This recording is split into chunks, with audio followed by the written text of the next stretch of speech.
Somewhere in your life right now, there is a gap, not a dramatic one, just the quiet distance between what your bank account says and what you privately believe it should say by now. You have worked, you have tried, and still something is not adding up the way it should.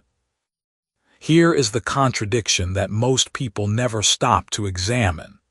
The people who told you that thinking alone would make you rich were wrong, but the people who told you that thinking has nothing to do with getting rich were also wrong. That gap between those two incomplete ideas is exactly where most people lose years of their financial life, without ever knowing why. Every book you have read about wealth either worshipped the mind or dismissed it completely. Visualize your way to a mansion, or stop daydreaming and go grind. Both camps said they had the answer. Neither one gave you the full mechanism. Neither one traced the precise chain of events between a thought and a dollar, step by step, in a way that actually holds together under pressure. What you are about to hear is different, not because it is more motivating, because it is more accurate. By the time this ends, you will have a model in your head that you did not have before, a model specific enough to test, real enough to use. And the moment you see it clearly, the question you came in with will finally have an answer. The one sitting right at the center of why you started this at all. An answer that does not require you to take anything on faith. Chapter 1. The skeptic is half right about thinking. Somewhere in human history, in every era people can name and in many they cannot, there has always been a small group who seem to move through the world differently. Not born into better luck, not handed cleaner circumstances, but somehow arriving at outcomes that others, with similar starting points, never reached. People noticed this. They tried to name what separated those people from the rest. Some called it favor, some called it discipline, some called it genius, and a few, in quiet moments of honest observation, called it something harder to explain, a particular quality of attention, a way of holding the mind that seemed to precede the visible results by months or years. This is not a new question.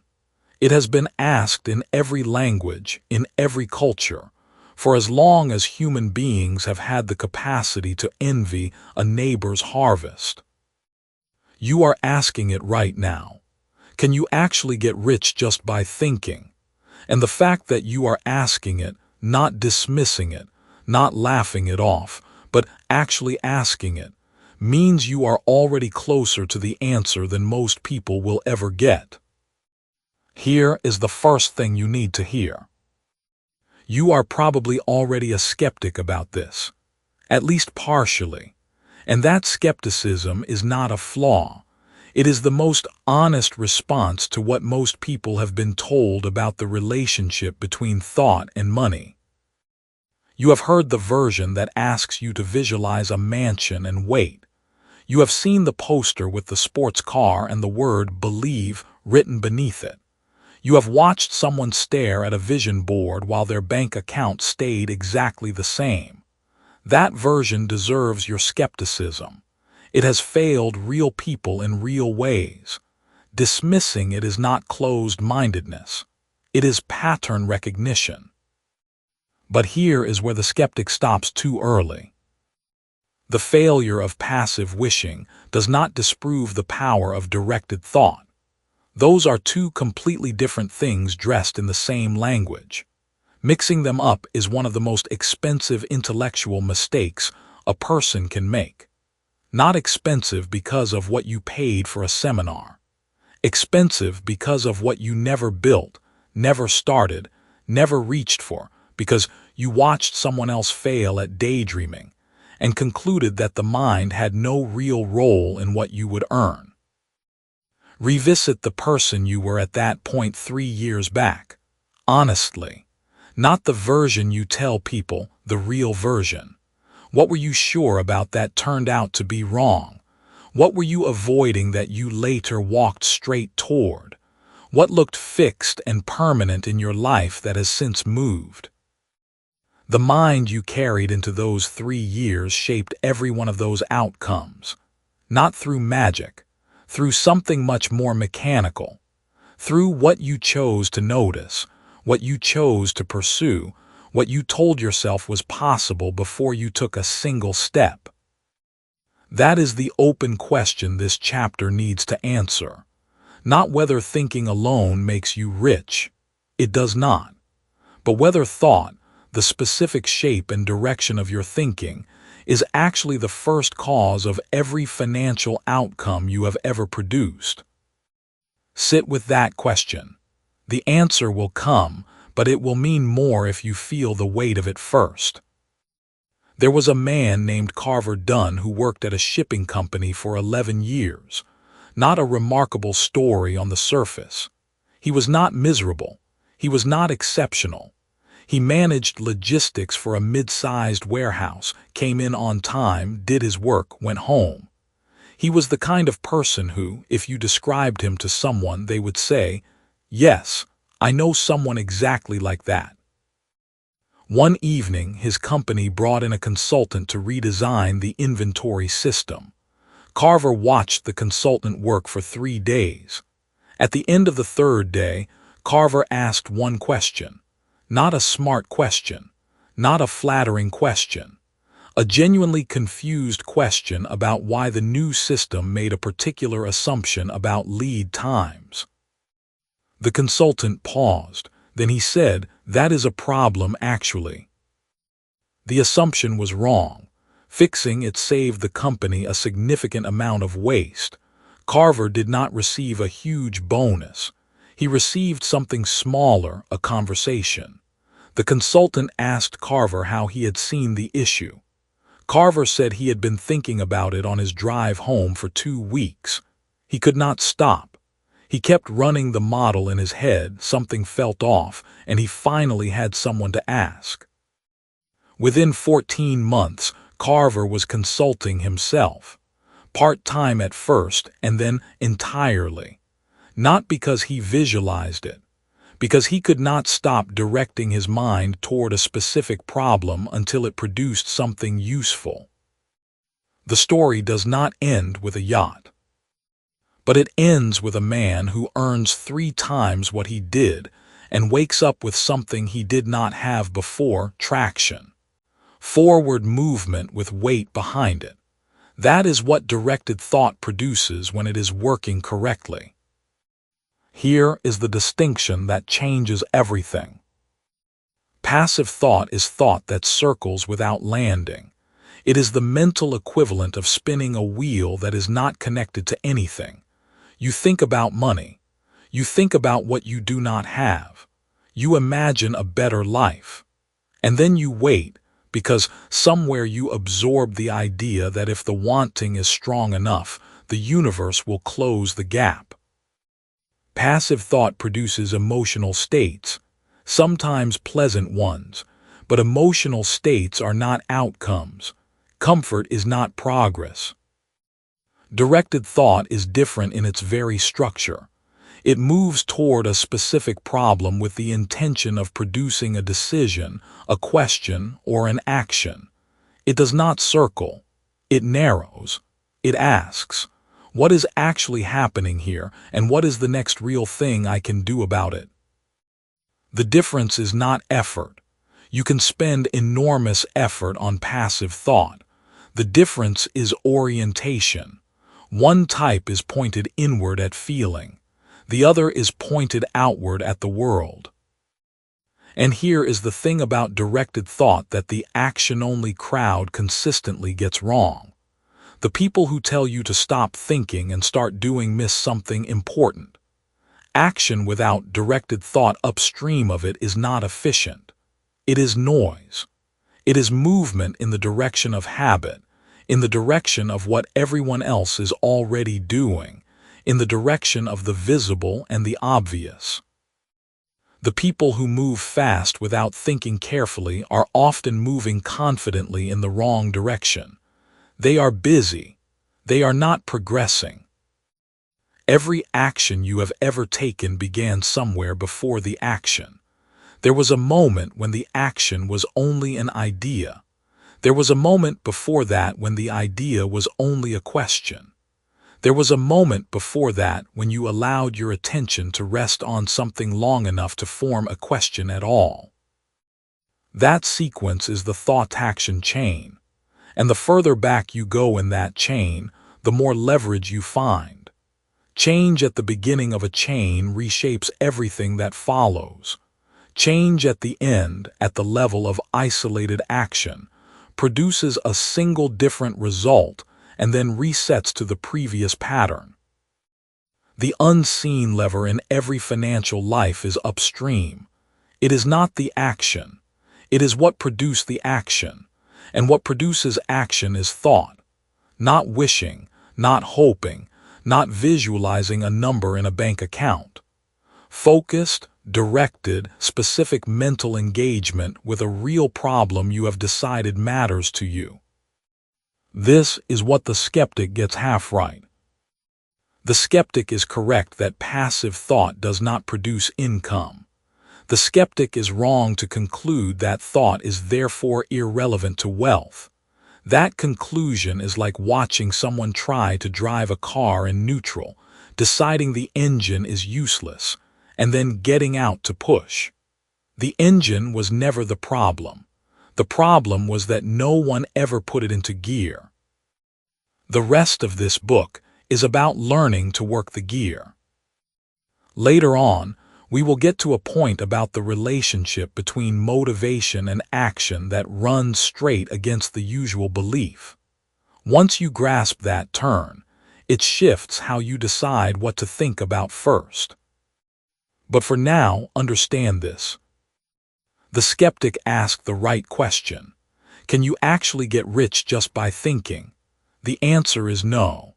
And the answer is also that no wealthy person you have ever heard of built what they built without first doing something with their mind that most people around them were not doing.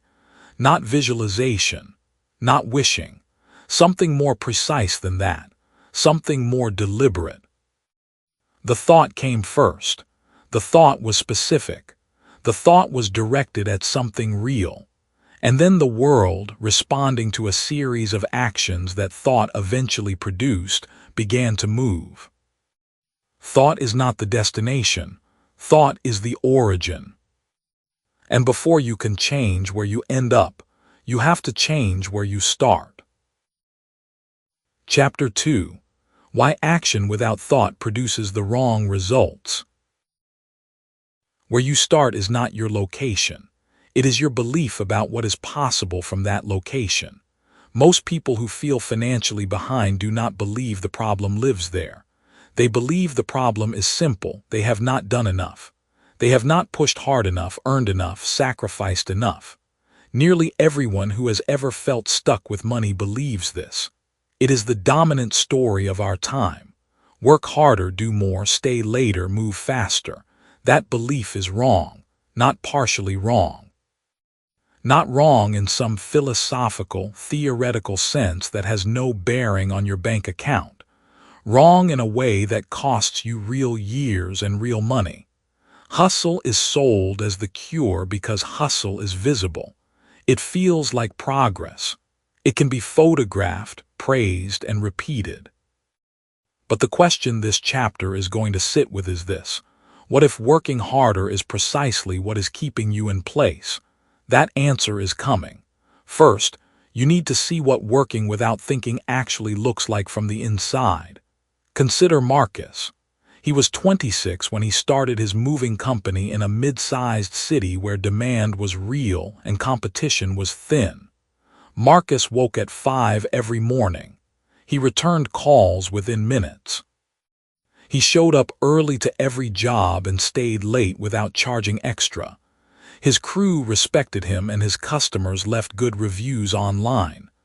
By his 3rd year, Marcus had logged more hours than most people work in 5. He had a truck, a second truck, an employee, a routine. He had motion. What Marcus did not have at the end of year 3 was money, not in any meaningful sense. The revenue came in and the expenses absorbed it. He raised his prices once and lost 3 clients. He hired more help and lost the margin. He worked weekends and felt the grind settle into his shoulders, his sleep, his silences. The hustle was real. The results were not. Marcus was not lazy. Marcus was digging. He was just digging in the wrong field. Here is what no one told Marcus, and what almost no one tells you. The problem was not the number of hours. The problem was the cognitive origin of every decision he made. Every time Marcus faced a pricing choice, a growth option, a difficult conversation with a low-paying client, his decisions came from a single silent belief running underneath everything like a current. He believed that people like him were meant to work hard and scrape by. He had watched his father do it. He had been told, in 100 small ways across his whole life, that the money was always just out of reach for people like them. That belief was not a poster on his wall. It was not something he would have told you about himself over coffee. It lived in the part of his mind that makes decisions before the conscious mind wakes up. Every smart, logical, hard-working choice Marcus made was perfectly consistent with that belief. He priced low because deep down he did not believe his work was worth more. He avoided difficult money conversations because wealth felt uncomfortable. He stayed busy because staying busy meant he never had to sit still long enough to ask the harder question. That is the thought-action chain, and it runs in every direction. Your thoughts do not just produce your philosophy. They produce your behavior, not sometimes, every time.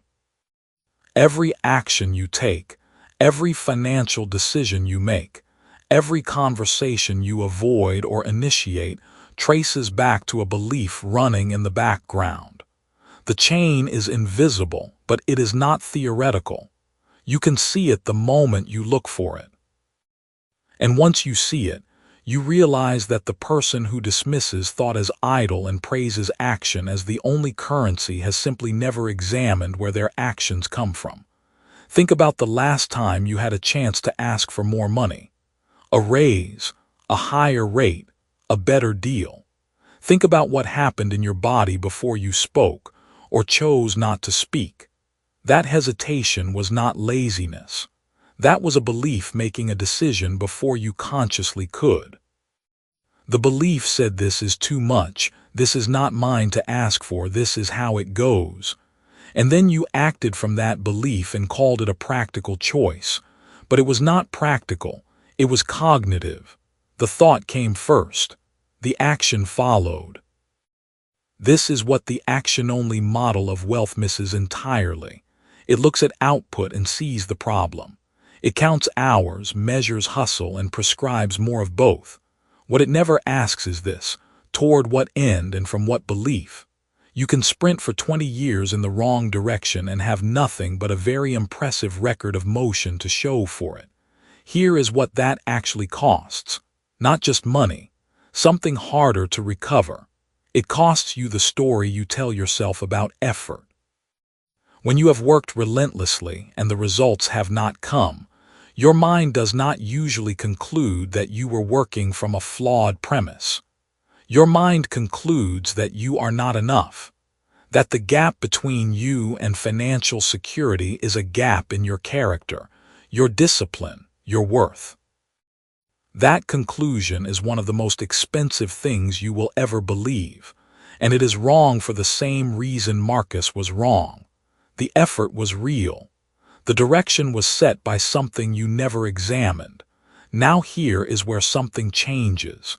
You already carry the evidence of this in your own life.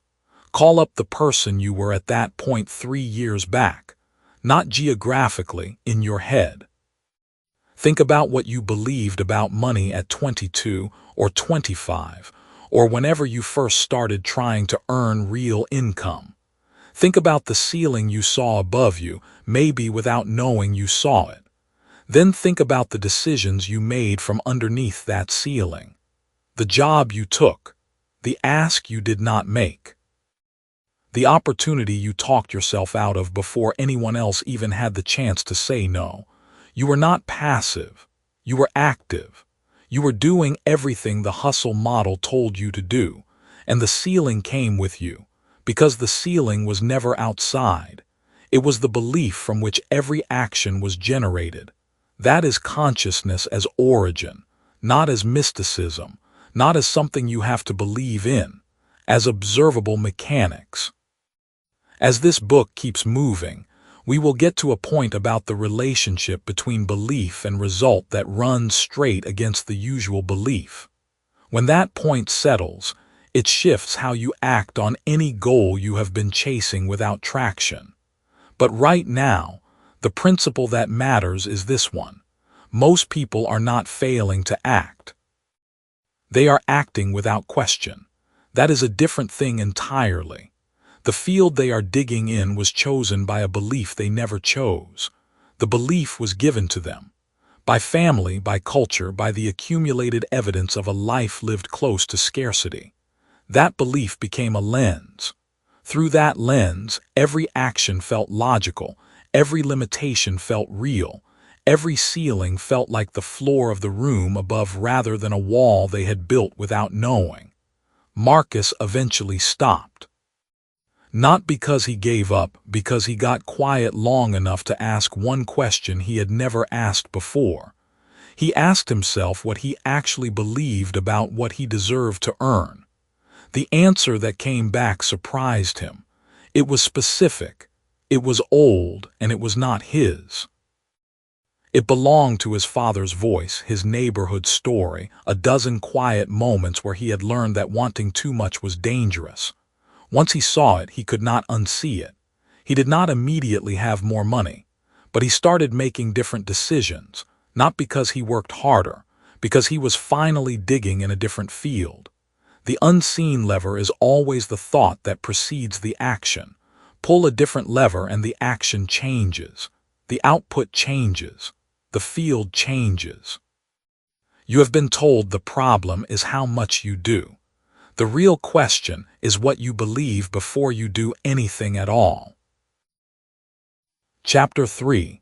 The cognitive chain that produces every fortune. Thinking about money does not make you rich. That sounds like the most obvious thing anyone has ever said.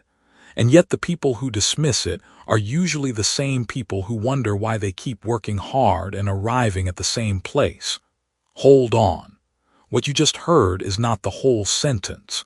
Thinking about money does not make you rich, but every fortune that has ever existed began inside a human mind before it existed anywhere else. That is not a motivational claim. That is a description of sequence. The question is not whether thought is involved in producing wealth. The question is how, precisely, thought becomes money, and why most people break the chain before it ever completes. By the time this chapter ends, you will have a map of that chain.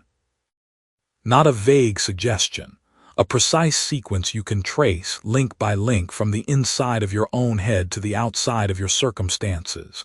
That map changes what you look for, and what you look for changes everything. The last chapter left you with a sharp question sitting in your chest. The problem, you were told, is how much you do. The real question, it turns out, is what you believe before you do anything at all. Let that land for one more moment. This chapter is going to answer it. The answer has a shape. It has a beginning and an end and 4 distinct links between them. And here is the open question that will run underneath everything you hear next. If the chain is real, why do so many people who want wealth never produce it, even when they want it desperately and think about it constantly? That question matters. Do not let go of it yet. Start at the origin. The origin is thought, not desire, not intention, thought. A thought is a specific thing. It is the brain firing in a particular pattern, allocating attention in a particular direction, building a representation of something that is either present or absent in the physical world. When you think about a locked door, your brain builds a model of that door. When you think about an open road, your brain builds a model of that instead. This is not metaphor. This is how perception works. Your brain is not a passive camera receiving images. It is an active interpreter, and what it interprets is shaped significantly by what it has been rehearsing. Rehearsal is just the word scientists use for repeated thought patterns. Here is what this means in plain terms. The thoughts you repeat most often are slowly, quietly building the lens through which you see every situation you walk into. Wealth situations are no different from any other kind. Now move to the second link. Thought, repeated with enough consistency, produces belief. A belief is not something you choose in a moment. A belief is what forms when a thought has been entertained so many times that the brain begins to treat it as settled. Cognitive behavioral researchers have documented this for decades. The thoughts that receive the most mental rehearsal gradually shift from hypothesis to assumption, and assumptions do not feel like beliefs. They feel like reality. This is the mechanism that makes belief so powerful and so dangerous. You do not walk around consciously deciding what to believe about money or your own capacity to produce it. You simply perceive the world through whatever lens your most rehearsed thoughts have built for you. Bring to mind the person you were at that point 3 years back. Not geographically. Think about what you assumed was possible for you financially. Did you assume that people who earned significantly more than you were operating with some resource you lacked, a contact, a credential, an inheritance, a slice of luck that had simply not found you? Or did you assume the gap was a gap in sequence, not a gap in destiny, that they had simply located a chain you had not yet traced? Whatever you assumed then, you acted from that assumption, every single day, without noticing. This is the third link. Belief produces perception. Perception is where the chain becomes visible to everyone except the person inside it. When you hold a belief that financial advancement is fundamentally available to you, your brain begins scanning the environment for evidence of that.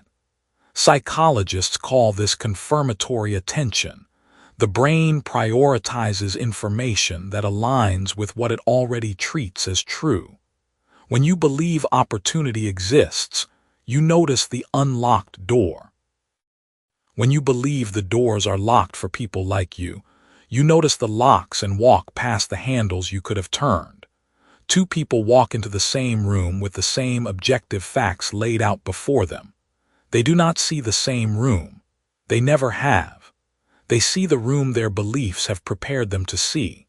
Here is where most of the conversation about thought and wealth goes wrong.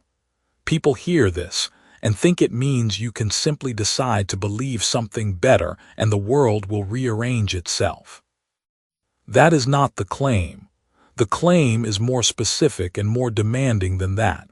Perception shapes the information you act on, and action is the fourth link. Not action in the vague, hustle harder sense.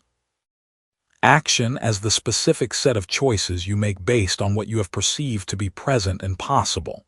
If your belief has trained your perception to filter out certain doors, you do not choose not to open them. You simply never see them as doors. You act on what is visible to you.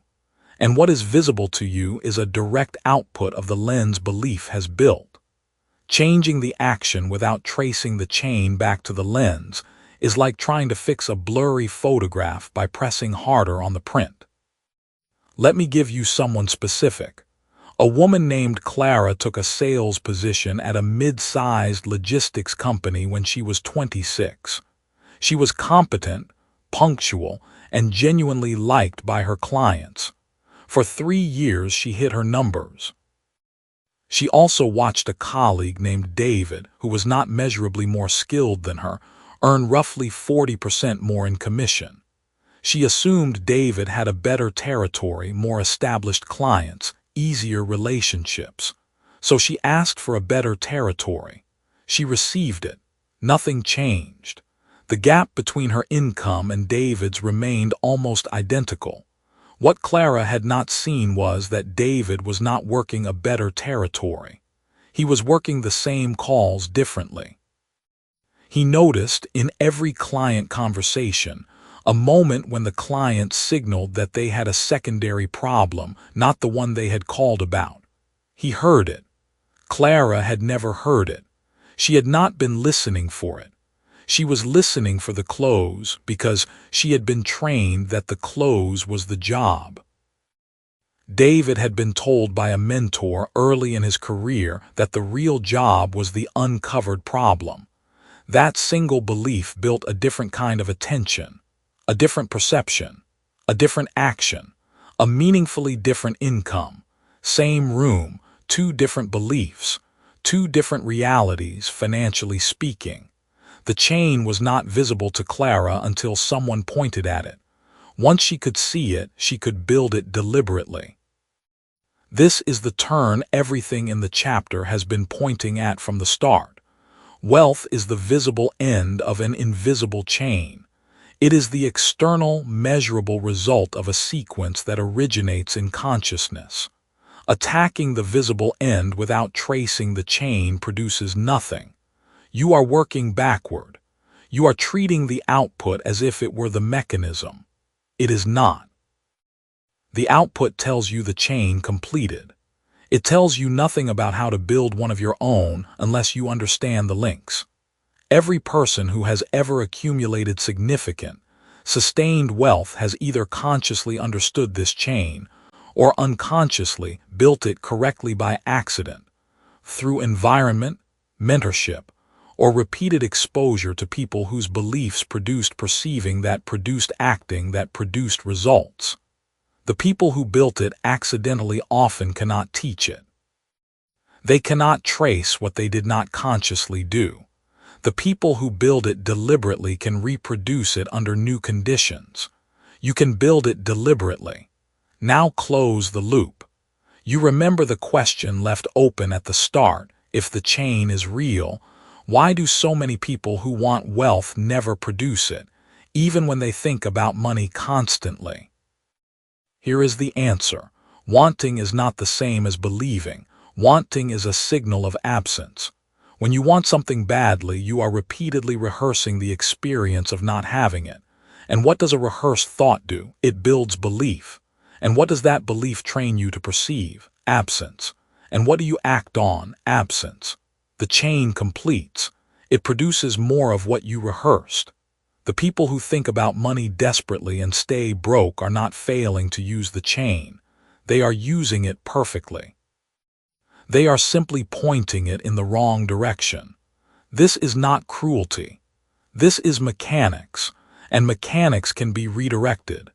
In a later section, we will get to a point about discipline and financial progress that runs straight against the usual belief. After that really registers, it shifts the specific actions you take every single day. For now, hold the chain clearly in your mind. Thought, belief, perception, action. Wealth is not what happens if you want it hard enough. Wealth is what happens when the full chain is built in the right sequence and pointed at something real. The unseen lever is always the first link. What are you rehearsing right now, and where is that rehearsal pointing the rest of the chain? Chapter 4. The reticular activating system is your hidden wealth filter. Something is being filtered out of your life right now. Not blocked by bad luck. Not hidden by some external force keeping you down. Filtered. Quietly, automatically, every single second of every day, your brain is deciding what reaches your conscious awareness and what gets discarded before you ever know it existed. The opportunities you never noticed. The conversations you walked away from without hearing the one sentence that mattered. The name someone mentioned in passing that connected to exactly the resource you needed, gone before they registered. And here is what compounds the loss. This filtering has been happening since before you were old enough to question it. Every week that passes under the wrong filter is not a neutral week. It is a week of potential that moved through you without landing. You cannot get those weeks back. But you can understand the mechanism. And once you understand it, you can do something about it. That is exactly what this chapter is for. You just heard a question at the end of the last chapter. What are you rehearsing right now, and where is that rehearsal pointing the rest of the chain? That question was not rhetorical. It was pointing at something specific, something physical, something that operates inside your skull whether you direct it or not. It is called the reticular activating system. And it is, without exaggeration, the most consequential piece of biological architecture you have never been taught to use. Go back to the person you were at that point 3 years back, not in a vague way. Think about what you were focused on back then, what you worried about, what you talked about most often with people close to you. Now think about what you noticed. What kinds of stories caught your eye? What kinds of problems you saw everywhere? There is a direct line between what occupied your mind and what your world appeared to contain. That line has a name. The reticular activating system is a bundle of nerves at the base of your brainstem, roughly the size of your little finger. Small, unremarkable looking. But it performs a function so critical that without it, you could not remain conscious. It acts as the gatekeeper between the roughly 11 million bits of sensory information your environment produces every second, and the 40 bits your conscious mind can actually process. Read that again slowly. 11 million in, 40 out. Something has to decide which 40. That something is the RAS. And here is where this stops being neuroscience trivia and starts being a wealth conversation. What does it use to make that selection? This is the part that changes how you see everything. It uses your dominant thought patterns as its sorting criteria. Whatever you have trained your attention toward through repetition, through emotion, through the stories you tell yourself most often, that is the template the RAS uses to decide what is worth surfacing to your awareness. It is not choosing for you. It is choosing according to you, according to the you that has been rehearsed most. An unanswered question leads this section. If two people stand in the same room at the same moment, exposed to exactly the same information, how do they walk away having experienced two completely different realities? Hold that question. The answer is coming, and it is more precise than you might expect. There is a woman named Clara. She is 29, works in operations for a mid-sized logistics company, and for the past 2 years she has been quietly, consistently focused on a very specific idea. She wants to understand how small businesses manage cash flow, not as a hobby, as a real, sustained interest. She noticed that 3 small businesses in her neighborhood had closed not because they lacked customers, but because they ran out of cash at the wrong moment. She started reading about it, started noticing when the topic came up in conversation, started asking questions at work she previously would have let pass. She is not an entrepreneur yet. She has not quit her job. She has simply been feeding a particular kind of attention. One Thursday evening, Clara is at a casual dinner with a group of colleagues. The conversation moves around the table the way conversations do. Someone mentions a cousin who builds financial dashboards for small business owners. Normally that sentence would dissolve into the noise. But Clara's RAS surfaces it immediately. She asks one question. The conversation shifts. 3 weeks later, she is having coffee with that cousin. Inside that conversation is the name of a local business accelerator looking for people with operational backgrounds to mentor early-stage founders. Clara had no idea this accelerator existed. It had been there for 4 years. She is now in her second year of running her own cash flow consulting practice. She has 3 consistent clients. The dinner where that first name was mentioned changed the course of her financial life. Now consider Marcus. He was sitting at the same table that evening. Same dinner, same conversation, same sentence spoken aloud by the same person. Marcus heard it. His ears registered the sound. But his RAS, trained by 2 years of a different dominant pattern, flagged that sentence as irrelevant and let it fall. That pattern was one of grievance. That opportunity is inaccessible. That the system is designed for people who already have connections. That nothing ever opens up for people like him. He was not less intelligent than Clara. He was not less talented. His filter was simply calibrated to confirm a different story. And it did, faithfully, every single day. That is the answer to the open loop. 2 people, same room, same information, opposite outcomes. The variable was not the room, it was the filter. This is not comfortable to sit with. It is not supposed to be. The recognition that your perceptual reality is being actively shaped by patterns you may not have consciously chosen carries real weight. But notice what it also means. The filter is not fixed. It was built through repetition. It can be rebuilt through repetition. This is not the same as telling you to think positive thoughts and wait for the universe to deliver. That kind of talk has poisoned this conversation for too many people for too long. What we are talking about is the specific, mechanical, documentable process by which your brain decides what portion of the world to show you and the practical leverage point where you can intervene. The unseen lever is the RAS.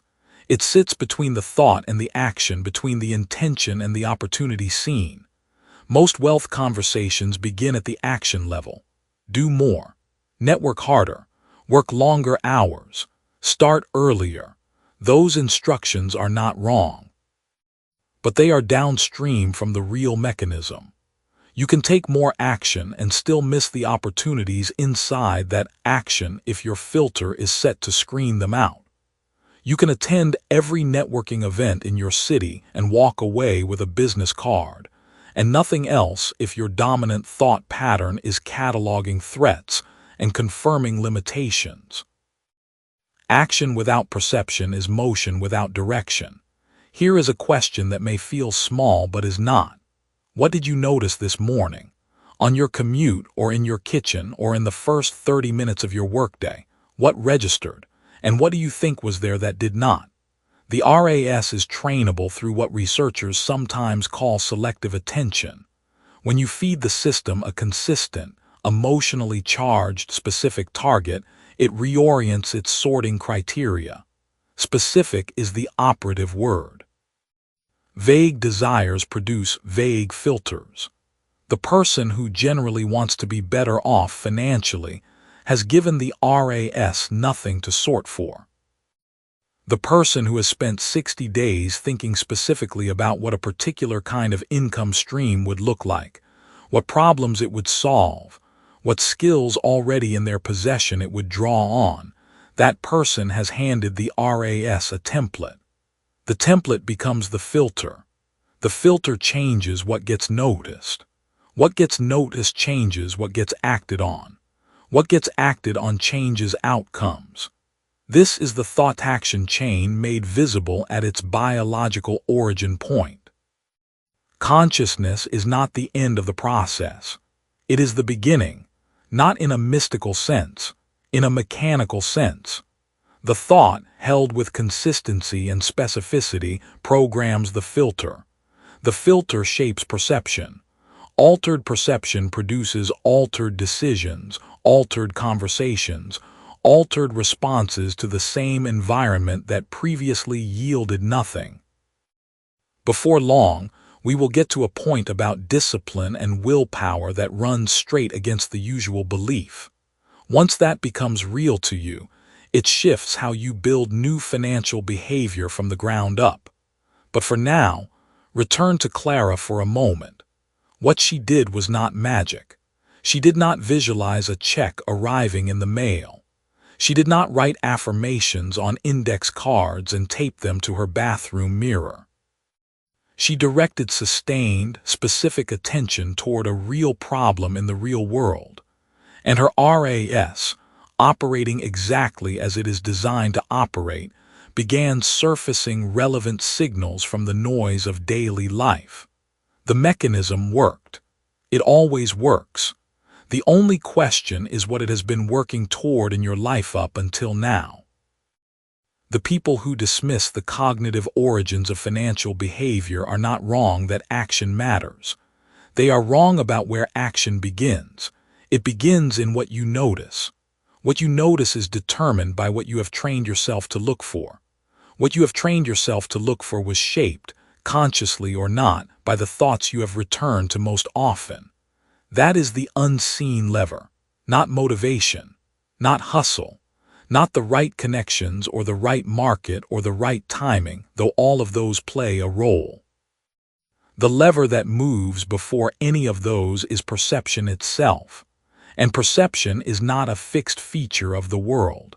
It is a trained function of the mind. So the question is not whether the filter is running. It is running right now, every second, sorting 11 million pieces of information down to 40. The question is whether you built it, or whether it built itself. What does your filter currently treat as a signal worth surfacing? And what has it been quietly discarding every day while you waited for something to change? Chapter 5. Focused thought changes what you notice first. Thinking about wealth does not bring money to you. It brings you to money. That sounds like a small distinction, the kind of wordplay that fills the pages of books people buy and never finish. It is not wordplay. It is a precise description of a mechanism that researchers have studied, named, and replicated across dozens of controlled settings. Once you understand it clearly, the version of this idea you may have dismissed in the past will look completely different. The question is not whether focused thought changes your financial life. The question is how, specifically, it does that, and why most people who try to use this principle get the causation exactly backward, and then give up when nothing floats down from the sky. You have heard the question before. You may have asked it yourself late at night when the bills were too high and the account was too low. Can you actually get rich just by thinking? By the end of this chapter, you will have a precise answer. Not a spiritual one, a behavioral one. One with a mechanism you can point to. Let us start with a red car. Imagine you are shopping for a new car. You have narrowed it down to one model, a red sedan, nothing expensive, just the car that fits what you need right now. You have done your research, made your decision, and for 3 or 4 days before you buy it, that red car is on your mind constantly. You picture the interior. You imagine the drive to work. And then something starts happening on the road. You see red sedans everywhere. The specific model, everywhere. Your neighbor has one. The parking lot near your office is full of them. You drove that same route for 2 years and never noticed a single one. Did those cars multiply the moment you decided to buy? Of course not. They were always there. Every single one of them. What changed was not the world. What changed was which part of the world your brain decided to surface to your conscious attention. This is not a folk observation or an inspirational analogy. This is the documented behavior of a neural system called the reticular activating system. It is a bundle of neurons at the base of your brain that acts as a continuous filter. Every second, roughly 11 million bits of information hit your senses. Your conscious mind can handle roughly 40 bits. Something has to decide what gets through. That something is trained by what you think about most. Here is where this stops being a cute car story and starts being a wealth story. Most people believe that noticing opportunities is a matter of being lucky, being in the right place, or knowing the right people. Those things matter, but before any of them can matter, something has to flag them as relevant. That flagging happens below your awareness. Your filter runs 24 hours a day, sorting everything you encounter into signal or noise. It makes that sorting decision based on what your mind has been repeatedly occupied with. Feed it red cars, and it finds red cars. Feed it nothing in particular about money, and it will find nothing in particular about money. Not because money is scarce, because you have not trained your filter to surface it. Remember the person you were at that point 3 years back. Think about what you were spending most of your mental energy on. The problems, the worries, the things you talked about with friends, the things you replayed before you fell asleep. Now think about what you actually noticed in those years, what you read, what conversations you remembered, what offers or ideas or information passed through your world and registered, versus what must have been there but simply did not. A filter running on fear surfaces threats. A filter running on scarcity surfaces evidence of scarcity. A filter that has never been pointed toward wealth in any deliberate way will drift. It will surface whatever the loudest signals in your environment are. And if your environment is full of financial stress, that is exactly what it will keep feeding you. Not because the world is conspiring against you. Because your filter is doing precisely the job it was designed to do with the inputs you gave it. Now here is the wealth-specific version of what happened with that red car. Marcus was a 29-year-old logistics coordinator in a mid-sized city. He had a stable job, a small apartment, and the persistent feeling that other people somehow saw doors he could not find. He was not lazy. He read articles about investing. He knew interest rates existed. But finance felt like a foreign language spoken by people who had grown up in a different country than he had. One afternoon, a colleague mentioned offhandedly that she had just refinanced her mortgage in a way that freed up $400 a month. Marcus nodded and moved on. He did not ask a single question. The idea passed through him like air through a screen door, leaving no trace. 6 months later, Marcus started reading seriously about personal finance, not obsessively, just consistently. 30 minutes a day, most days of the week. He thought about it on his commute. He started noticing when the subject came up in conversation, and then something quietly strange began happening. He started hearing the same language his colleague had used 6 months ago.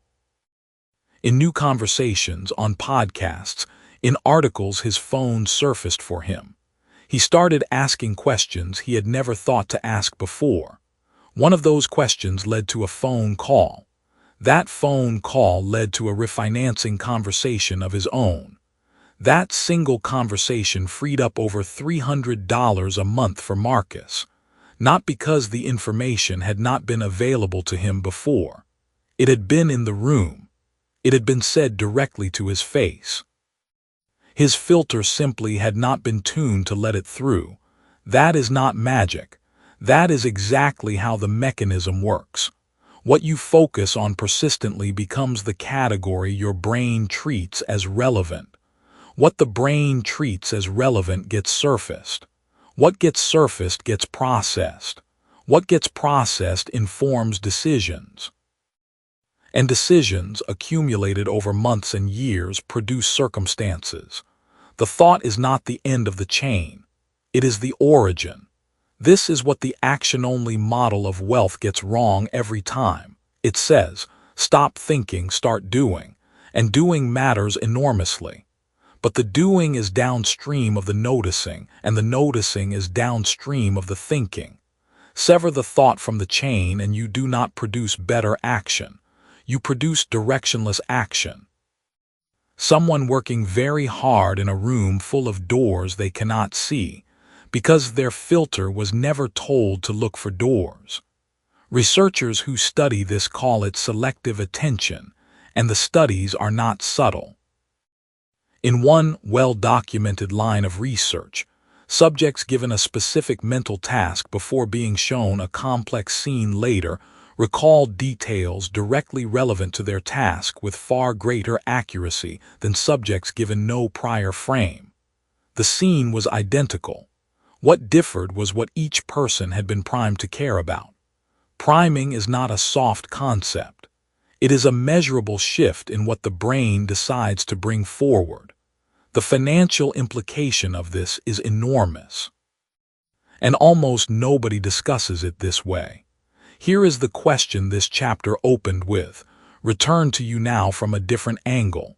How, specifically, does sustained focused thought on wealth change your financial life without anything mystical occurring? Here is the answer. Sustained focused thought trains your filter. A trained filter surfaces relevant information, patterns, and opportunities that were always present but previously discarded as noise. Surfaced information changes what you read, what you ask, what you say yes to, what you pursue. Changed decisions, compounded over time, produce changed circumstances. No mysticism, no attraction, just a reconfigured perceptual system doing what it was always designed to do more effectively in the direction you chose. The reason most people dismiss this is that the mechanism is invisible. You do not feel your filter updating. You do not watch your reticular activating system reclassify a piece of information. You just suddenly notice things you never noticed before. And because the noticing feels effortless, it does not feel like the result of work. But it is the result of work. Specifically, it is the result of sustained, deliberate occupation of your thought. That is the unseen lever, not thought as a wish sent into the universe. Thought as the instruction set for a system that governs what reality you functionally live in, day to day. Now think about the last conversation you walked away from without asking a question that might have mattered. Think about the last article you scrolled past because your brain classified it as irrelevant to you. Think about what your filter has been treating as signal for the last 6 months and what it has been quietly discarding every single day. Your filter is not broken. It is working perfectly. The only question is whether you have given it the right instructions. Down the line in this book, we will get to a point about the relationship between emotion and decision-making around money that runs straight against the usual belief. When that idea snaps into focus, it shifts how you act in the moments that cost you most. But for now, sit with this. The world you functionally inhabit, the one made of what you notice and what you miss, what you hear and what passes through you unmarked, is not fixed. It is built fresh every single day by a system you can influence with nothing more and nothing less than what you choose to think about most. Sustained, focused thought on wealth does not attract money. It reconfigures what you see, and you can only act on what you see. Chapter 6. Repetition sets the frequency your brain broadcasts. Something is slipping out through the cracks already. It is not dramatic enough to see. It is not a single bad decision, not one missed opportunity, not a month where the numbers did not add up. It is quieter than that. Every day your brain defaults to the same thoughts it ran yesterday. It deepens a groove. That groove makes tomorrow look identical to today. That groove is not neutral. It has a direction. If you have not deliberately chosen that direction, the groove is almost certainly pulling you away from the financial life you are capable of building. The cost is not this week's paycheck. It is the compounding weight of a mind that keeps returning to the same territory, the same ceiling, the same invisible boundary, running that loop every single day, making it more automatic each time, making the ceiling feel more like the floor. Nobody told you this was happening. That is the problem. Once you understand the precise mechanism behind it, you will know exactly how to interrupt it. The previous chapter ended on this. Sustained, focused thought on wealth does not attract money, it reconfigures what you see. And you can only act on what you see. That sentence is the doorway. This chapter is what is behind it. Here is the question that will follow you through the next several pages. It is almost too simple. What is a thought exactly in physical terms? Hold that question. The answer is not what you expect, and it matters more than almost anything else in this book. The brain you were born with was not finished. That is not a flaw, it is a feature. Human brains arrive soft and adaptable because the world they are about to enter is unpredictable. A rigid brain would be useless inside a complex life. What the brain does instead is wire itself according to use. Every time two neurons fire together, the connection between them grows slightly stronger, not metaphorically. Physically, the myelin sheath that coats the nerve fiber thickens with each repetition, the way calluses thicken on a hand that does consistent work. The signal travels faster. The thought comes more easily. The pathway becomes preferred. Scientists call this neuroplasticity. But that word does not quite capture the lived experience of it. A better image is a path through tall grass. The first time you walk it, you have to push through. The second time, the grass is still there but slightly bent.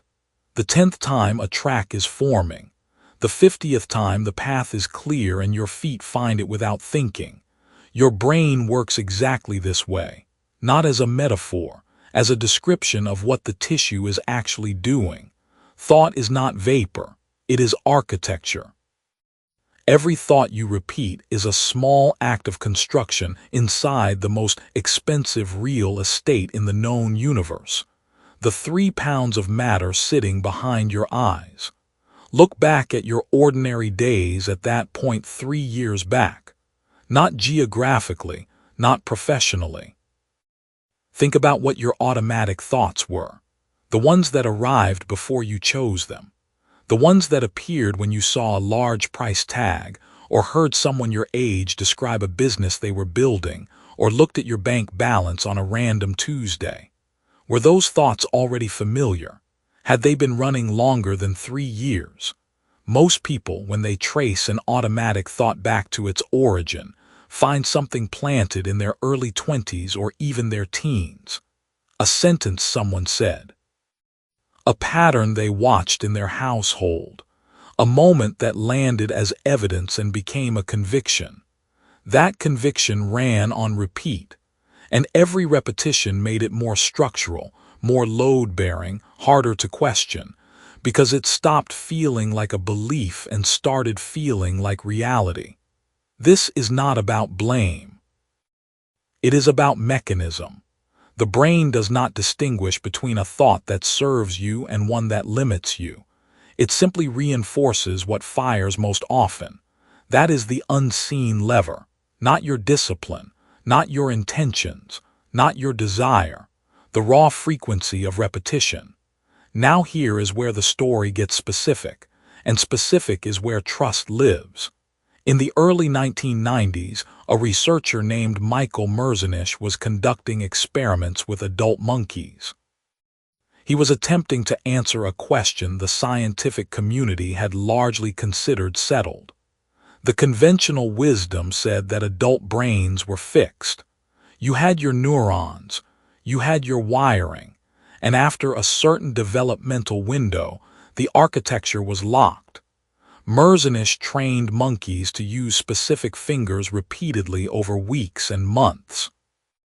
When he mapped their brains, the cortical area dedicated to those fingers had expanded, measurably, visibly.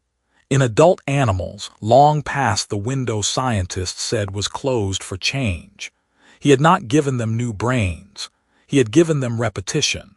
The brain responded by redistributing resources toward what was being used most. Later research in human subjects confirmed the same principle. London taxi drivers, who spend years mentally navigating a labyrinthine city, show measurably enlarged hippocampal regions compared to non-drivers. Violinists show expanded cortical representation of their left hand. The brain follows the pattern of use. It awards real estate to what gets repeated. What nobody told you, and this is the part that changes things, is that this exact mechanism applies to thought patterns, not just physical skills. The grooves cut by repeated mental activity are structurally indistinguishable from grooves cut by physical practice. A thought about financial possibility, repeated with engagement and specificity over time, begins to wire the same way a practiced skill does. The neural pathway that asks, "Where is the opportunity here?" becomes faster, more automatic, more the default question your brain carries into a conversation, a meeting, a problem, a room. And a neural pathway that asks, "Why does this never work for me?" functions identically, just in the opposite direction. 30 repetitions is not enough. 60 is closer. Some researchers studying habit formation found that the average time for a new behavior to become automatic is 66 days of consistent daily practice. Not 21 days, as the popular version of the story goes. The 21-day claim came from a plastic surgeon in the 1960s who observed that amputees needed about 3 weeks to stop feeling phantom limbs. Somewhere in the cultural relay between observation and repetition, it became a rule about habit formation. It is not. The real threshold is longer. It varies by complexity. But here is what does not vary. The direction of change is always toward the thing being repeated. Always, without exception. The brain does not know your long-term goals. It knows what fires today. Here is the open loop closing. You asked what a thought is in physical terms. A thought is an electrical signal traveling along a neural pathway shaped by previous use. That means every thought you have right now is partly the echo of thoughts you have had before. You are never thinking on a blank surface. You are thinking inside an architecture you have been building for years, most of it without instruction, most of it without awareness. The wealth-seeking behavior that looks like discipline or luck or talent in other people is, in measurable biological terms, a well-worn pathway. They are not different from you in character. They are different in repetition history. That changes the question. The question is not, are you capable of wealth-seeking thinking? You are. The question is, what have you repeated long enough to make automatic? Here is a woman named Clara. She grew up in a household where money was discussed in emergencies only. When bills arrived, the conversation was short and tight and worried. When someone in her extended family made a significant purchase, the comment at the dinner table was always the same, something between skepticism and envy, framed as practicality. By the time Clara was 22 and entering her first real job, she had absorbed thousands of repetitions of a single underlying idea. Money is a source of anxiety, and wanting more of it is suspect. She did not know this was her operating framework. It felt like common sense. She worked hard, spent carefully, never quite moved forward, and told herself the economy was difficult, which it was. But her colleague in the same economy, same salary, same city, was quietly studying real estate on her lunch breaks, asking one question every single day. The question was, where could I find a deal here? By the time Clara noticed that her colleague had bought her first property, the colleague had been asking that question for 2 years.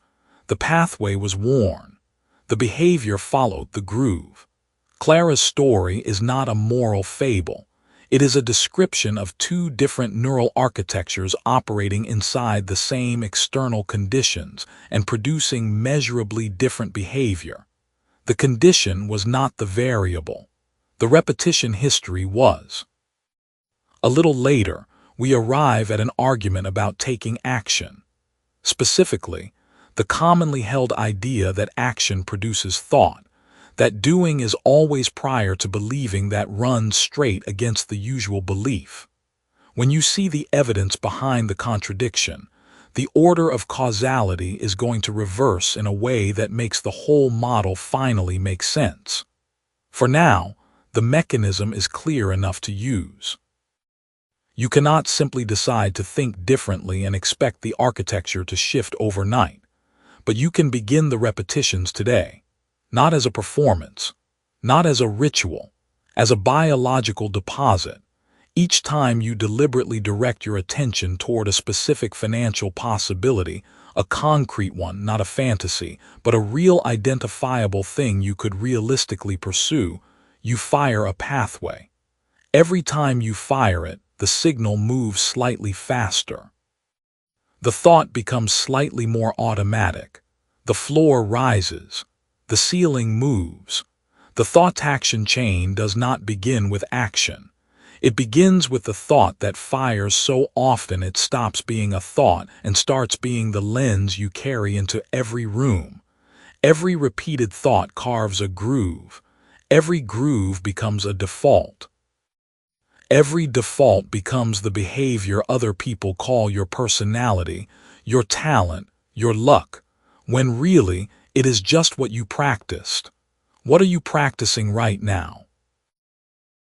Chapter 7. The measurable behavioral cascade thought produces. Thinking differently does not prepare you to act differently. It already is the act. That sounds like a way of dodging the real work, like something printed on a motivational poster above someone's desk while the rent goes unpaid. It is not. It is a precise description of neurology, economics, and the observable record of how people who changed their financial lives actually changed them. Not in theory. In the sequence of specific, visible, measurable behaviors that followed a shift in what they consistently thought about and how they thought about it. One unresolved question sits at the center of this chapter the whole way through. If thought is truly the origin of financial outcome, then you should be able to point to exact, concrete behavioral changes that follow a cognitive shift. You should be able to trace a clear line from those behaviors to money, not a vague line, not a metaphorical line, a line you could describe to a skeptic in a room who is folding his arms and waiting to be convinced. That skeptic is actually important here. You will understand why before this chapter ends. The counterintuitive truth is this. The first place changed thinking shows up is not in your bank account. It shows up in your sentences. Notice that.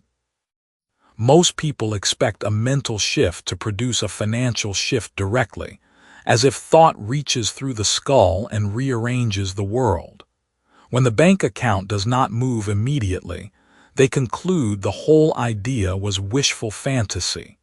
But the cascade does not work that way. It moves through behavior first. Behavior is slower and more visible than thought. Money is slower and more visible still. The sequence matters enormously. Miss the early steps and you will keep looking for results in the wrong place at the wrong time. Here are 5 behavioral shifts that research, direct observation, and documented histories consistently show up after a genuine cognitive reorientation, not as causes from the outside, as natural downstream effects of something that changed on the inside first. The first shift is the most immediate, and it tends to surprise people when they notice it. Language changes. Specifically, the ratio of observation statements to possibility statements in your daily speech changes.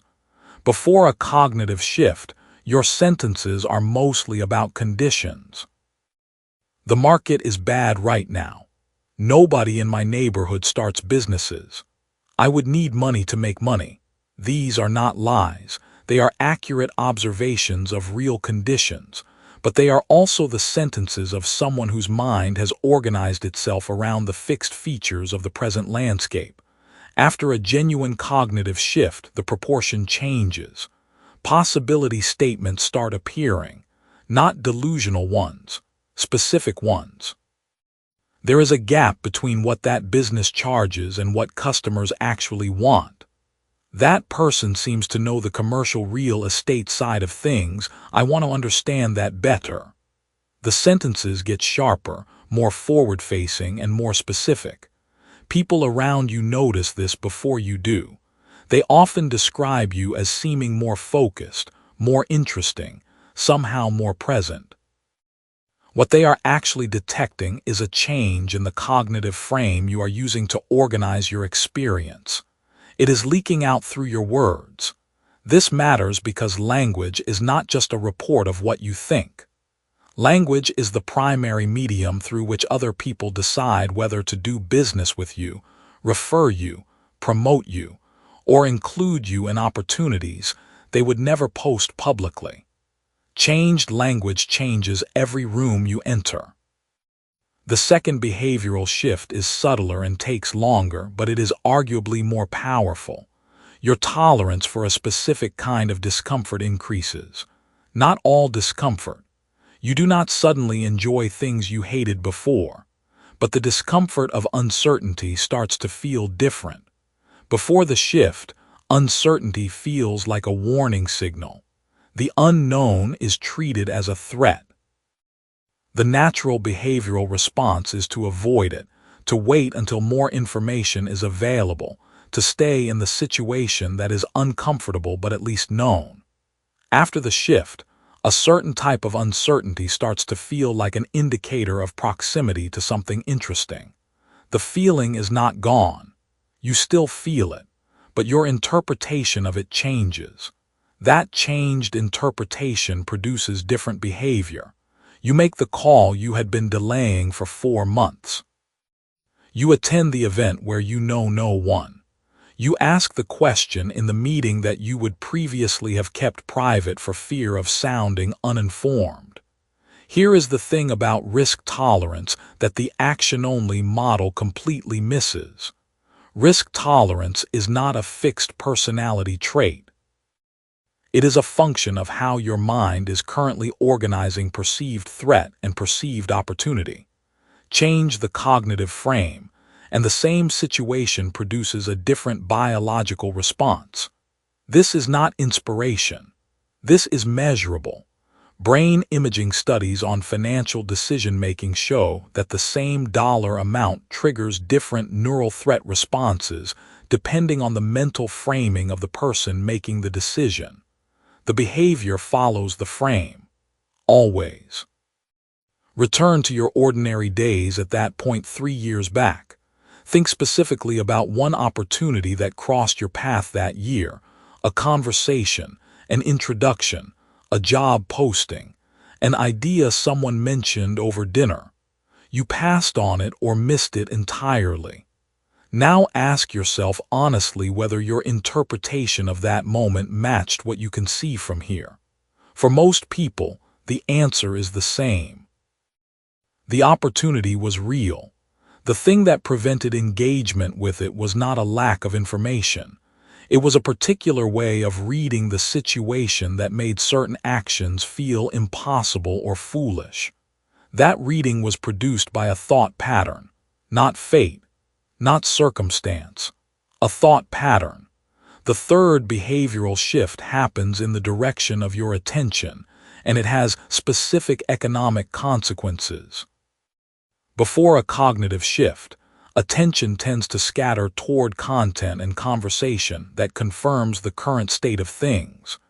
You read about why the economy is difficult. You talk with people who are navigating the same constraints you are.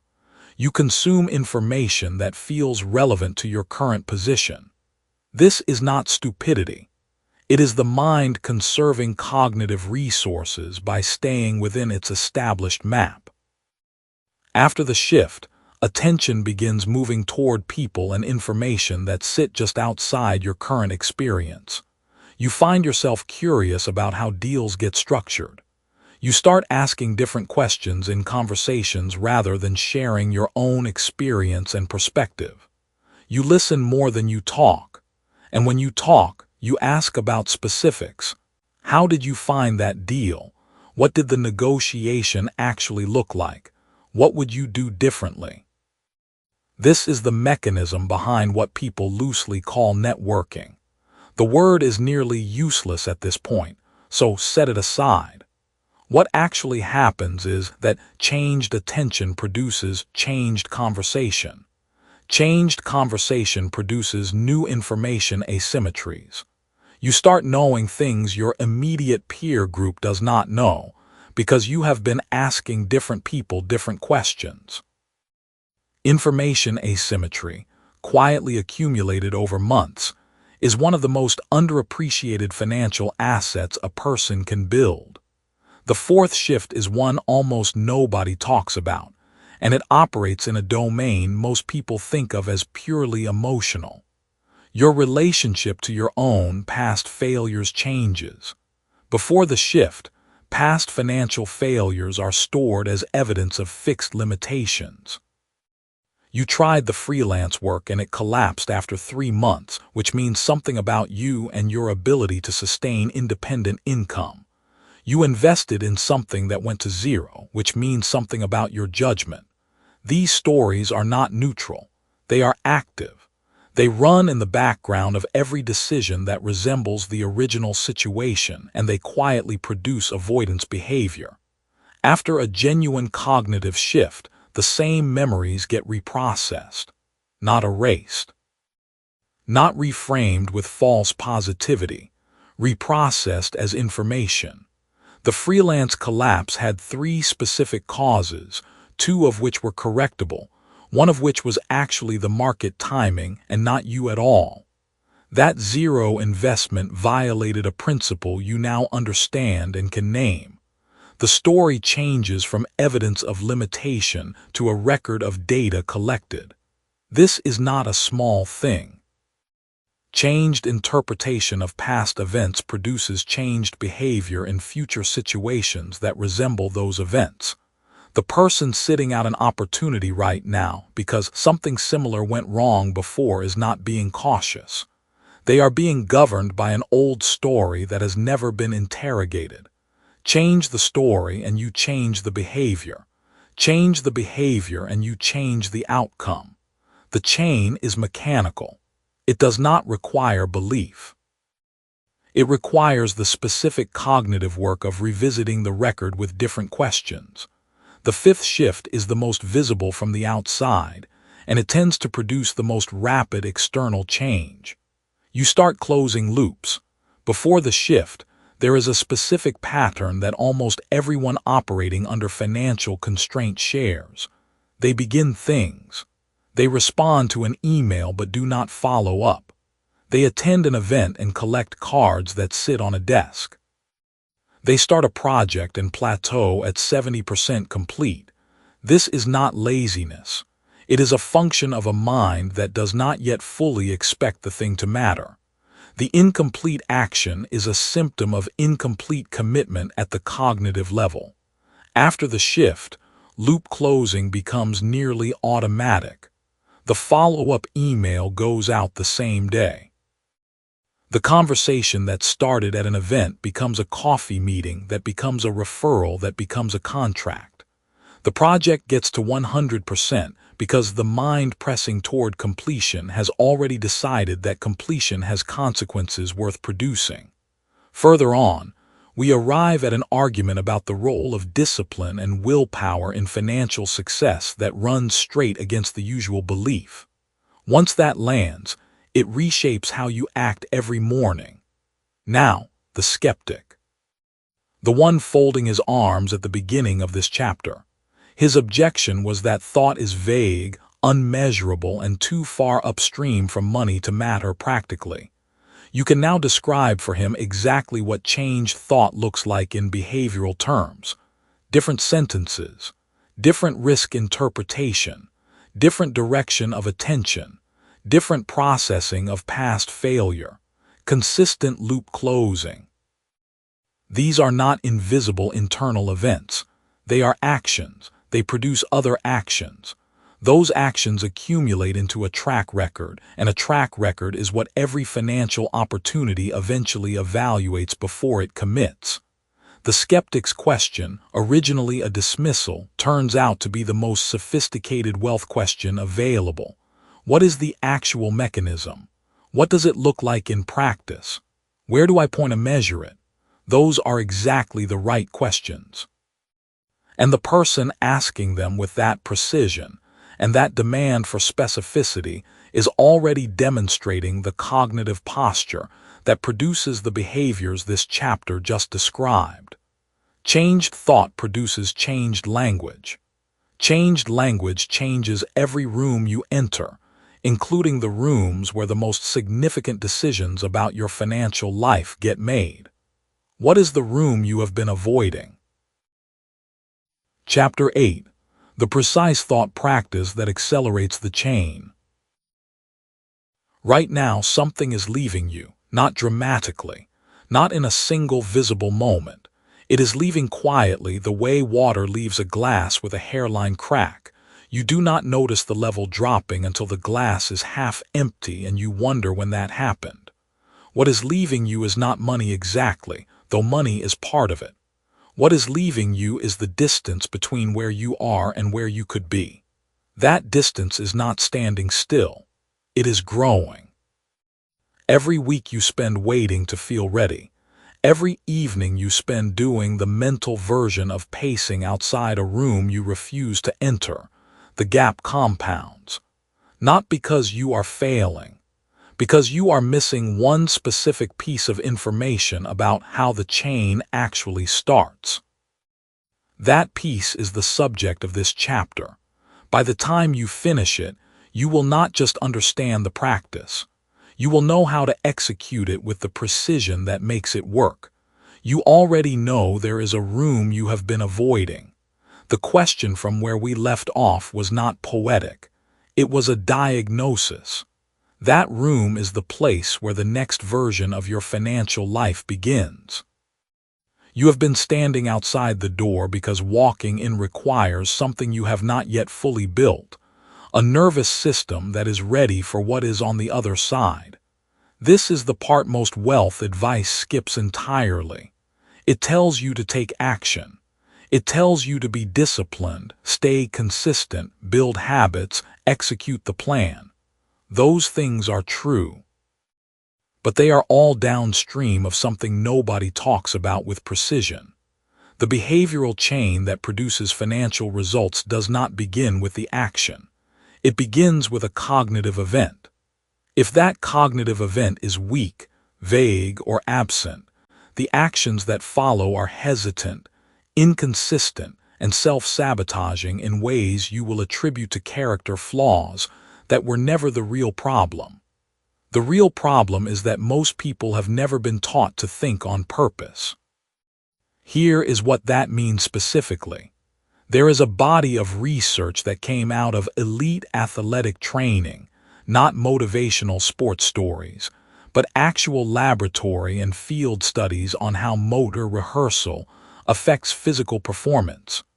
Researchers at the Cleveland Clinic ran a study with 3 groups. One group performed physical finger exercises.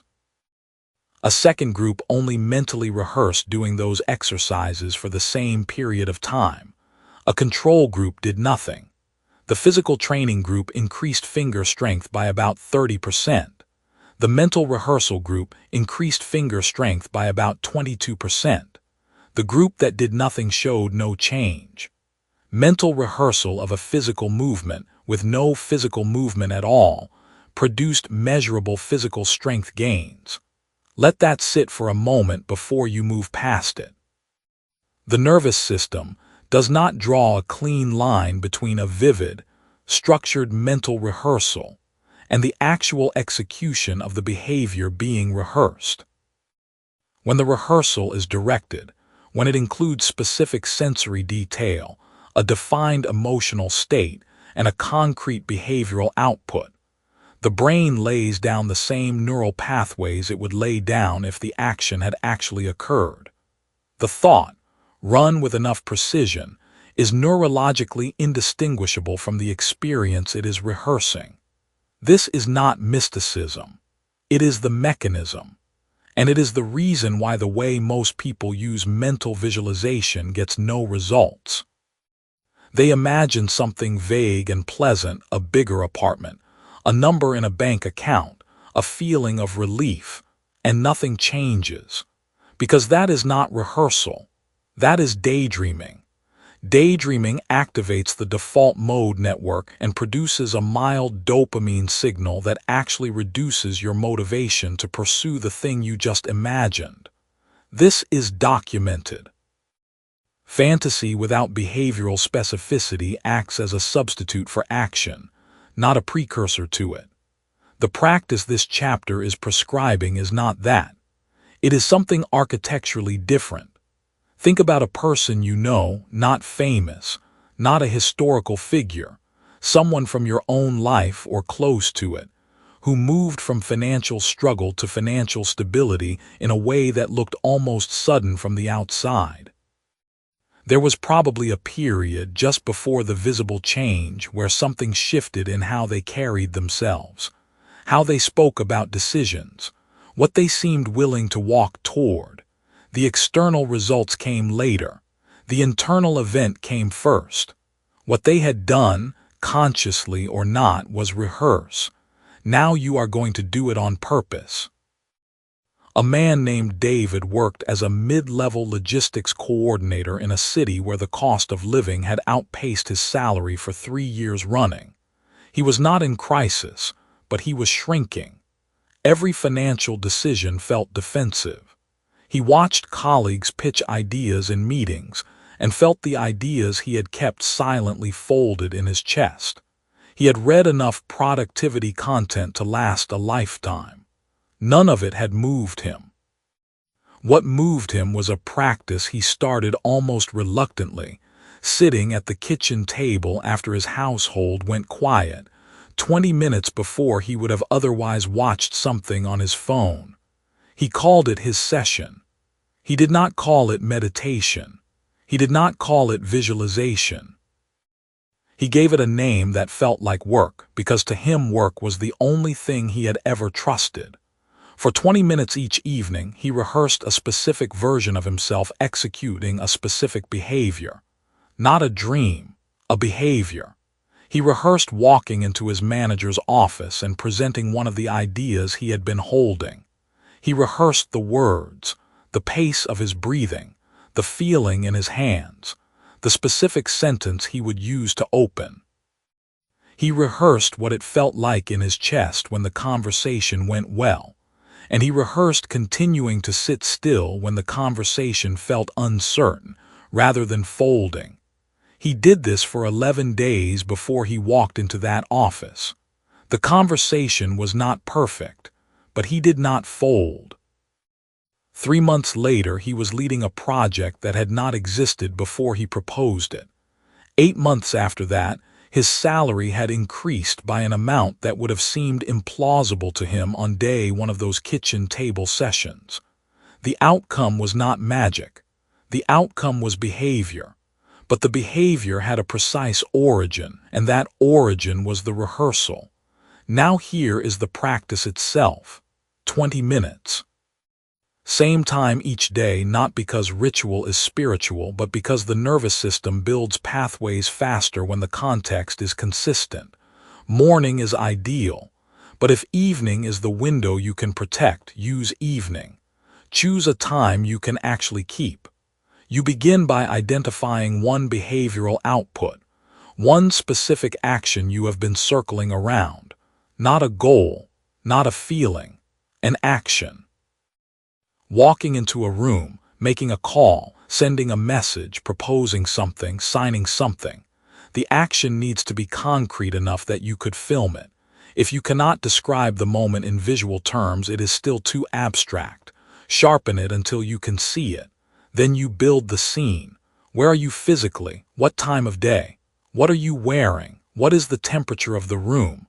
What did you do in the hour before this moment? These details are not decoration. They are the scaffolding that makes the neural rehearsal feel real enough to produce the adaptation you are after. Vague scenes produce vague neural signals. Specific scenes produce strong ones. Then you establish the emotional state you need to execute the behavior well. Not euphoric, not forced. The precise emotional state that belongs to a version of you who has already done this kind of thing before and knows it works. Steadiness, quiet readiness. The feeling of a person who is not performing bravery because they are scared, but who is simply doing the next logical thing. Hold that state consciously. If it slips, return to it. The return is part of the practice. Then you run the sequence. Move through the behavior in real time, not fast-forwarded. Full pace. Hear the sounds. Feel the movement. Stay in the emotional state you established. If resistance comes, and it will, especially in the first few days, do not fight it. Let it move through the rehearsal like weather moving through an open field and keep going. Mirror moment. Look back 3 years without cleaning it up and what actions you were consistently circling without taking. Not because you were lazy, because the internal wiring for those actions had not been built yet. What might have been different if you had spent 20 minutes each day rehearsing exactly those behaviors? You do not need to answer that with regret. Answer it with direction. The final element of the practice is the behavioral output target. Before you close the session, you name the first real-world action you will take that day or the next that corresponds to what you rehearsed. Not a grand move. The first step of the sequence. The research is clear. Rehearsal without a proximate behavioral target drifts back into daydreaming. The target keeps it tethered to the chain. This is the open loop closing. Earlier in this chapter, the question was why the way most people use mental practice produces no results. Now you have the precise answer. It is not that thought cannot drive behavior. It is that vague thought cannot. Thought with a specific scene, a defined emotional state, a concrete behavioral output, an approximate real-world target activates the same neural architecture as the behavior itself. That is the mechanism. That is the unseen lever. The repetition cadence matters more than you might expect. Research on motor rehearsal suggests the adaptation strengthens significantly in the first 7 to 10 sessions, then plateaus unless the target behavior is updated. This practice is not a one-time setup. You rehearse, you execute, you raise the target, you rehearse again. The chain advances not because you wished it forward, but because you built the neural readiness for the next step before you took it. Consciousness as origin, behavior as expression, results as downstream confirmation. Soon, we arrive at an argument about confidence that runs straight against the usual belief. When that contradiction resolves, it will change exactly how you begin each day. For now, carry this. The room you have been avoiding does not require courage you do not yet have. It requires rehearsal you have not yet done. Do it 20 minutes at a time and watch how quickly the door stops feeling like a wall. Chapter 9. The richest people think in a measurably different way. Every civilization that has ever risen from the ground has produced a small group of people who seem to operate by different rules. Not louder rules, not more complicated ones, different ones. Across every era, in every language, on every continent, these people appeared to understand something about cause and effect that the majority around them could not quite see. They were not always the bravest. They were not always the most driven. But they shared a cognitive signature. a particular way of assembling reality in their minds before acting on it. You have been building that signature. Chapter by chapter, idea by idea, you have been doing the quiet interior work that most people skip entirely. Now, standing this close to the end, a question deserves to be answered completely. The question you may have started this book with. The one that felt like skepticism, the one that felt like resistance. It turns out that question is not a sign you were behind. It is a sign you were already thinking at the right level. 20 minutes at a time, the door stops feeling like a wall. That line closed the last chapter. If it landed the way it was meant to, something shifted in how you hold your own resistance. You started to see that the wall was never made of stone. It was made of unexamined thought, which brings you here. To the question that has been running underneath everything in this book since the very first page. Can you actually get rich just by thinking? Hold that question for a moment, because here is what most people do with it. They hear it and they immediately split into two camps. One camp says, yes, absolutely, thought is everything. They use that belief as a reason to sit still and visualize while avoiding the hard work of building something real. The other camp says, no, obviously not. Money comes from action. They use that belief to dismiss the interior life entirely. They work harder and harder on the surface, while the thought patterns underneath keep producing the same results. Both camps are wrong. The reason they are both wrong is that they are answering a simpler question than the one being asked. Here is the question those camps are actually answering. Does thinking replace doing?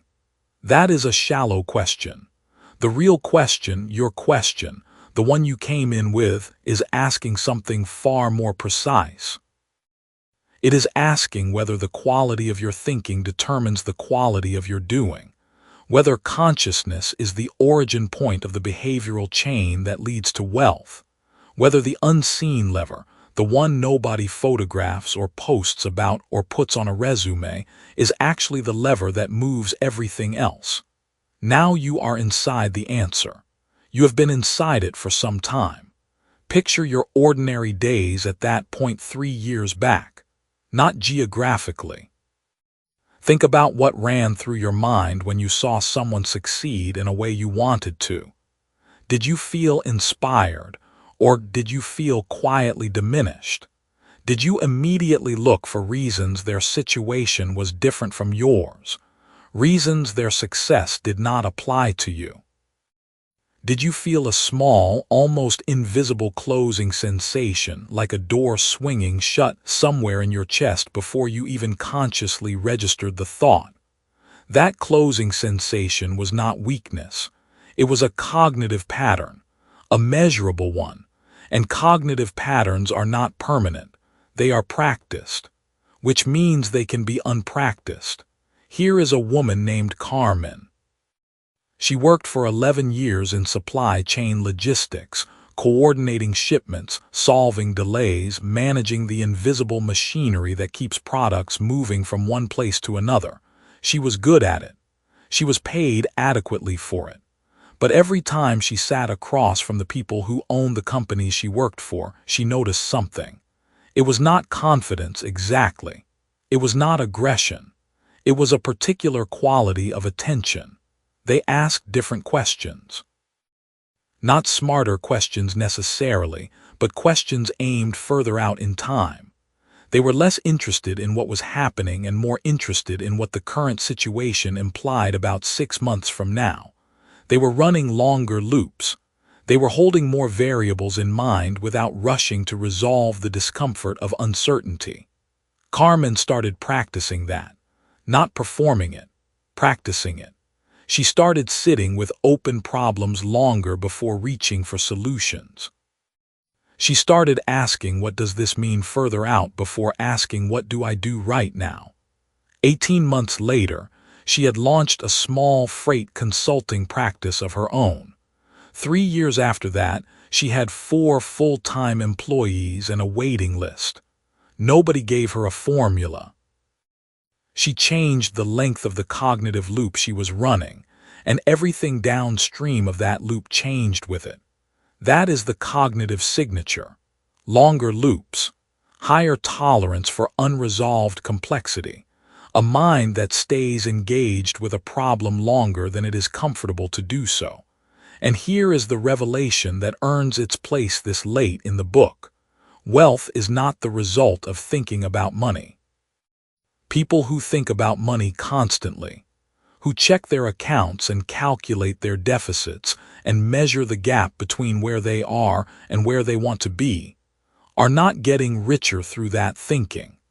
They are reinforcing a frame that keeps money at the center of their awareness, as a problem to be solved rather than as a consequence to be produced.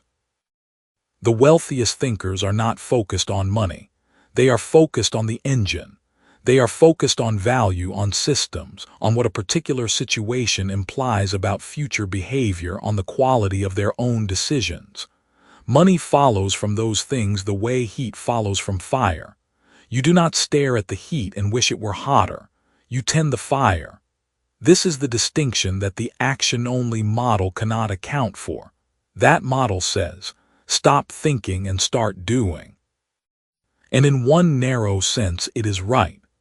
Paralysis disguised as reflection is real, and it costs people years of their lives. But the action-only model makes a catastrophic error when it severs the connection between the quality of thought and the quality of action. Two people can take the same action with entirely different cognitive structures behind it, and they will not get the same result. A person who starts a business while internally convinced that people like them do not really succeed will make decisions, one by one, that confirm that conviction. They will underprice their work. They will avoid the conversations that scare them. They will retreat at the first sign of serious resistance. The action was taken. The thought behind it shaped every micro-decision that followed. You have heard this book build that chain from the beginning. Thought produces attention. Attention shapes perception. Perception governs the options you see. The options you see determine the choices you make. The choices you make, compounded across weeks and months and years, produce your circumstances. Sever the first link in that chain, and you are left trying to manage downstream effects while the source keeps generating them. So return now to the question, the one that might have felt like skepticism when you first heard it. Can you actually get rich just by thinking? You are now in a position to hear what that question is really asking. It is asking whether the mind is the origin of the behavioral chain or merely a passenger on it. It is asking whether the unseen lever is real. And after everything you have worked through in these pages, you know the answer is not yes or no. The answer is, the thinking is where the chain begins. The chain ends in your circumstances. If you want different circumstances, you begin at the beginning. That is not mysticism. That is mechanics. The question the skeptic asks and the question the sophisticated wealth builder asks sound identical from the outside. The difference is what the asker is prepared to do with the answer. You are prepared. You have been preparing since the first page, and the preparation is now complete enough that one question remains, not as a doubt, as a direction. If thought is where the chain begins, what exactly will you think tomorrow? Chapter 10. Yes, you can, but not the way you asked.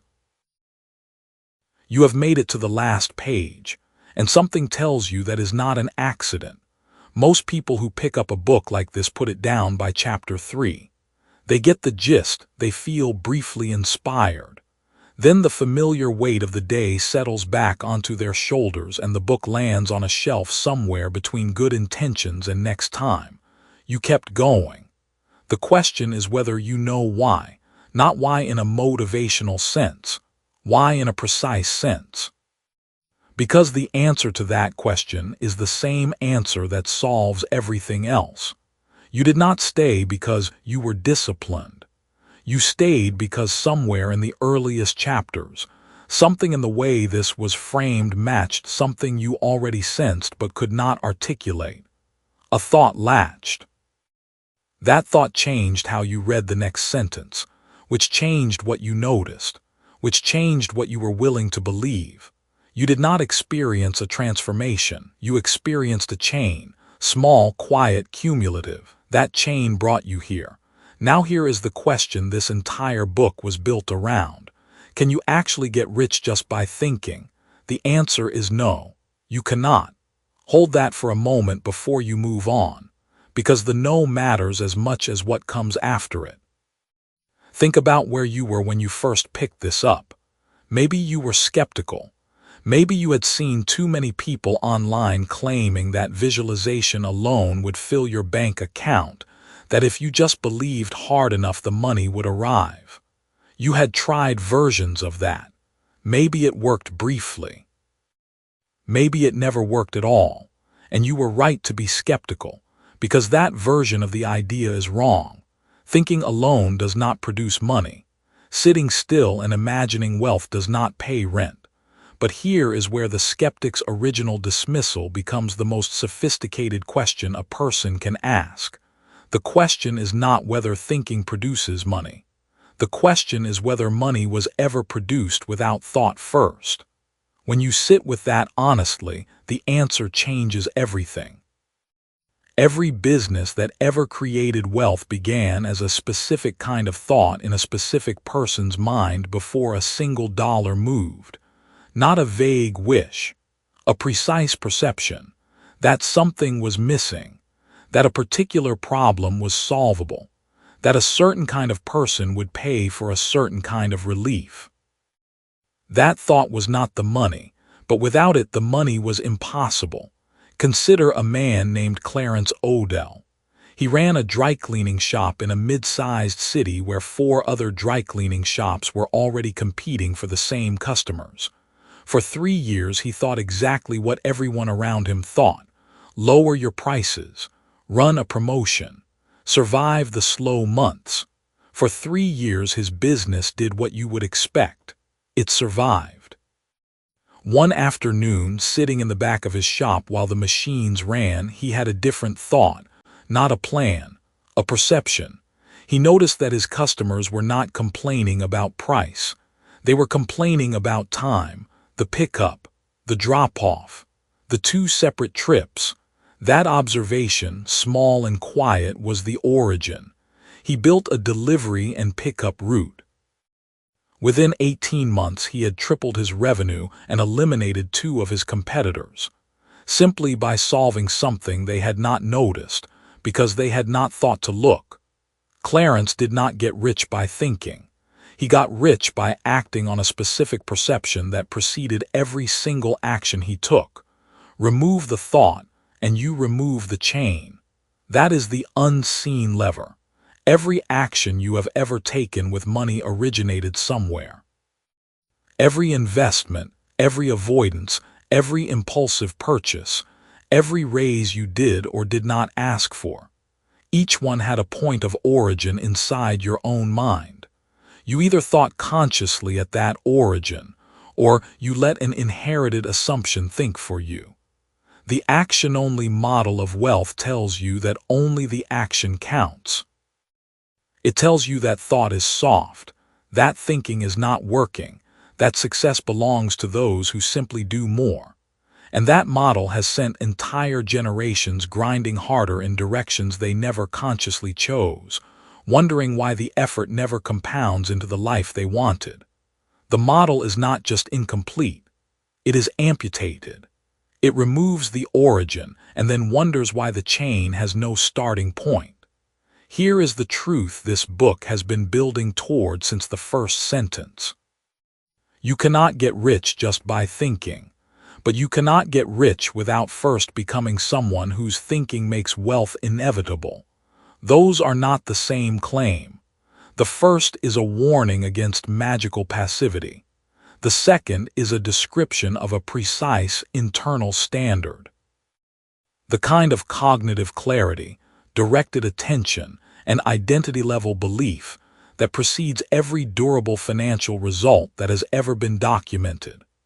When you become someone who consistently perceives opportunity where others see noise, who interprets setbacks as information rather than verdict, who connects daily action to a clear internal picture of what those actions are building, and who treats attention as a finite resource worth protecting, that person does not need luck. That person creates conditions, and conditions held long enough produce outcomes. This is not metaphysics. This is not the law of attraction dressed in different clothes. It is causation. Thought changes perception. Perception changes decision. Decision changes behavior. Behavior repeated over time changes circumstance. Circumstance determines outcome. The chain is real. The links are observable. And the only link you have direct access to, the only one you can change right now today, before any external condition shifts, is the thought at the origin. You do not control markets. You do not control timing. You do not control which opportunities appear in front of you or when. But you have total authority over the quality of thinking you bring to whatever appears. You have total authority over whether you show up to your own financial life as a passive recipient or a conscious architect. That authority is the unseen lever, and most people never pull it because they do not know it exists, or because they were told it was not the kind of thing serious people talked about. You are past that now. The skeptic who first asked the title question of this book asked it as a dismissal. They meant it to be rhetorical. They meant it to mean, no, obviously not, stop wasting your time on fluffy ideas and go do something real. And they were half right. Thinking alone is not enough. But so is acting alone. The person who acts without conscious thought behind the action is not more disciplined. They are just faster at moving in a direction they never chose. The person who masters both, who builds the quality of their thinking until wealth-producing behavior becomes natural, almost automatic, that person has answered the question in the only way that actually matters. Not with a declaration, with a life. So here is the final answer, spoken plainly. You cannot get rich just by thinking. But every person who has ever built real, durable wealth got there because they thought differently first. The thought did not create the wealth. The thought created the person who created the wealth. That is the distinction. That is the whole book. Now you have heard it. The question that remains is simpler than everything that came before it. What kind of thinker will you be tomorrow? And what will you put at the origin of your chain? The answer to that is not in any chapter. It was always yours to write. Now go write it.